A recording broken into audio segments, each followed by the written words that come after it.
And we're just going to kind of continue to worship through all this. All these folks are multi-gifted, so they're gifted in not only speaking and telling the story, but also in music. So just let her share, and then we're going to continue to worship.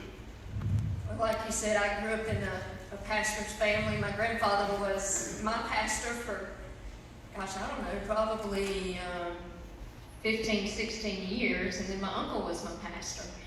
But growing up in a pastor's home, there was never a question of, are we going to church? Because we were at church every time the door was open. And so, as a little kid, I dreaded revivals. Because it wasn't just a one-day revival, they were week-long revivals. We were there every night, early, and we stayed late. And then, if my pawpaw said, oh, we're going to continue this revival another few days, it was like, oh, Lord, please no. Please no. But, the Wednesday nights, we were in a small church, and our church was really like family. And Wednesday nights was testimony nights a lot of times, and I had a love-hate relationship with testimony nights. I had a hate relationship because I was so shy. And my granddaddy believed in everybody had a testimony. It didn't matter how old you were. Now, I came to know the Lord at the age of 7. And if you didn't volunteer your testimony, Papa would call you out. And so that's why I had a hate relationship with those nights, because I would not volunteer. And at the end, Papa would look at me and go, Michelle, now don't you have a testimony too? So I would have to reluctantly stand up. But I had a love relationship with Testimony Night too, because it was there that I got to hear the testimonies from all the saints that I grew up watching.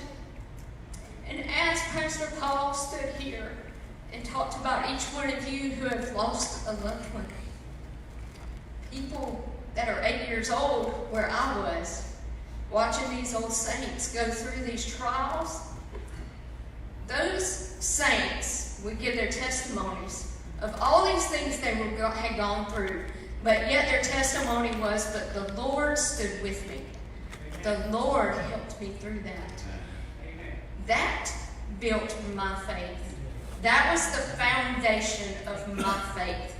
And so those testimony nights and these saints of God that I watched them not just talk about their faith, but I watched them live it out.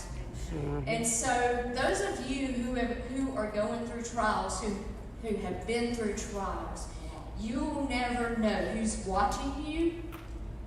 These kids that you see running around this church, they're watching you. And you living your life for Christ in front of them is building the faith that they will build their future on. Amen. And so just always know that you may not know the impact that you have. And so a lot of these saints that I watched when I was growing up, they've gone on to be with the Lord, but the foundation of faith they built in my life is still there. And so when I go through things, I think back, you know what? Sister Elaine went through something, and God saw her through, and I remember her testifying. And so I know that God will take me through too. I may not face the exact same thing she did.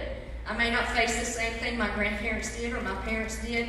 But seeing how God brought them through and seeing them continue to hold on to their faith, that gives me encouragement and helps build my faith.